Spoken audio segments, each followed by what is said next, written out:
Have you ever wondered what real, superhuman strength looks like?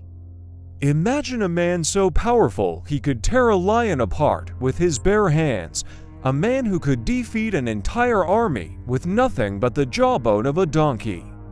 This isn't a comic book hero. This is the story of Samson, a tale of incredible gifts, passionate love, and the dangerous whisper of pride. Our story begins before Samson was even born. An angel appeared to his mother, promising a son who would be a Nazirite from birth, set apart for a special purpose. There were strict rules. He could never drink wine, touch anything unclean, or cut his hair. This last rule was the most important, for his long, flowing hair was the secret source of his divine, unimaginable strength. As Samson grew, so did his power. He was a legend in the making. His people, the Israelites, were under the thumb of the powerful Philistines, and Samson was their champion, their one-man army. One day, on his way to a Philistine town, a young lion roared and charged at him. Without a weapon, without hesitation, Samson grabbed the lion and ripped it apart as easily as you or I might tear a piece of paper. The Spirit of the Lord had rushed upon him, and this was only the beginning. Samson was a man of great passions, and his heart often led him into trouble. He fell in love with a Philistine woman, a choice that angered his parents, but was part of a grander plan to challenge the Philistine rulers. At his own wedding feast, he posed a riddle to his Philistine guests. If they could solve it, he'd give them 30 fine linen garments. If not, they would owe him the same. The riddle was about the lion he had killed, but they couldn't figure it out. Frustrated and furious, the Philistines threatened Samson's new wife.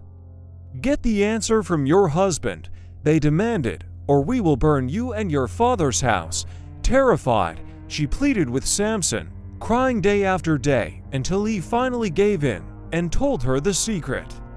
She immediately told the Philistines. Samson felt a sting of betrayal that would echo throughout his life. Enraged, he fulfilled his end of the bargain by striking down 30 Philistine men and taking their garments. His first marriage ended in tragedy and anger, fueling the fire of his conflict with the Philistines. The cycle of revenge escalated. The Philistines, seeing Samson as a threat, bound him with new ropes to hand him over to his enemies. But as they shouted in triumph, the ropes on his arms melted away like flax touched by fire. He spotted the fresh jawbone of a donkey, picked it up, and with it, he struck down 1,000 men. His strength was legendary, his victories seemingly endless. He single-handedly carried the massive gates of a Philistine city, posts and all, to the top of a hill. Who could possibly stop him? But Samson had a weakness, and it wasn't a physical one. It was a weakness of the heart, a vulnerability to his own desires. And this weakness led him to a woman in the valley of Sorek. Her name was Delilah. The Philistine lords saw their chance. They went to Delilah with a tempting offer. Discover the secret of Samson's great strength and how we can overpower him. If you do, each of us will give you 1,100 shekels of silver. It was a fortune, more than she could ever dream of. And so, Delilah began her mission. "Please, tell me the secret of your great strength," she cooed, her voice like honey. 3 times, Samson played a game with her. "If they tie me with 7 fresh bowstrings, I'll become as weak as any other man," he lied. Delilah tried it, and with a snap, he broke them. Then he told her to use new ropes. Again, they snapped like thread. He even told her to weave the locks of his hair into a loom. But when she called the Philistines, he simply woke up and pulled the entire loom free.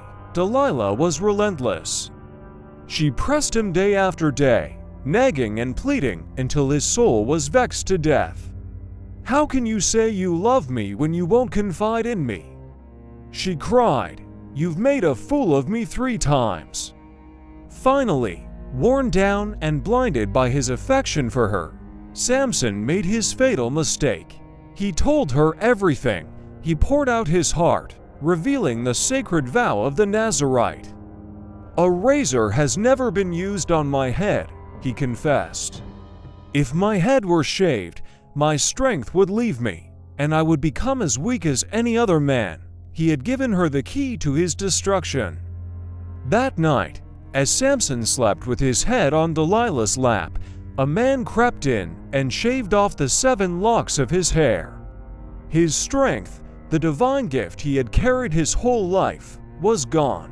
Delilah shook him awake. "Samson, the Philistines are upon you."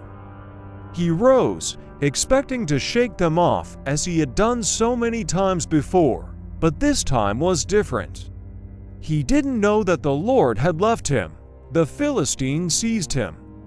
They gouged out his eyes, leaving the once mighty champion in total darkness.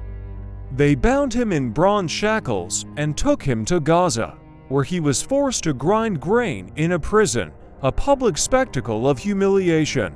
The man who once saw victory everywhere now saw nothing at all. The hero who broke chains was now in chains himself. The Philistines rejoiced, praising their God for delivering their enemy into their hands. They planned a great festival to celebrate, but they made one crucial error. In their arrogance, they forgot one small detail. Samson's hair had begun to grow back. During the festival, the temple was packed with thousands of Philistines, the rulers on the roof and the people below, all drinking and celebrating. They called for Samson to be brought out to entertain them. Blind and broken, he was led by a boy and placed between the 2 central pillars that supported the entire temple. As the crowd jeered and mocked him, Samson prayed one last, desperate prayer. He reached out, his hands finding the cool stone of the massive pillars. "Sovereign Lord," he whispered, "remember me. Please, God, strengthen me just one more time. Let me get revenge on the Philistines for my 2 eyes." With one hand on the left pillar and one on the right, he pushed. He summoned every last ounce of will, every memory of the power he once held. "Let me die with the Philistines," he roared. And with a final, monumental effort, he bowed with all his might. The pillars groaned, cracked, and then gave way. The entire temple came crashing down, a cascade of stone and timber, burying everyone inside. In that final act of sacrifice, Samson defeated more of his enemies than he had in his entire life. Samson's story is a powerful reminder. A gift, no matter how great, can be lost through pride and carelessness. His strength was not his own. It was a trust, a sacred vow. When he betrayed that trust, he lost everything. But even in his darkest moment, in his final breath, he found redemption, teaching us that it's never too late to turn back and fulfill one's ultimate purpose. His life is a timeless lesson. True strength isn't just about what we can do, but about who we are and the promises we keep. Thank you for watching. If this story moved you, please like, share, and subscribe for more tales of history's most epic figures. We'll see you in the next video.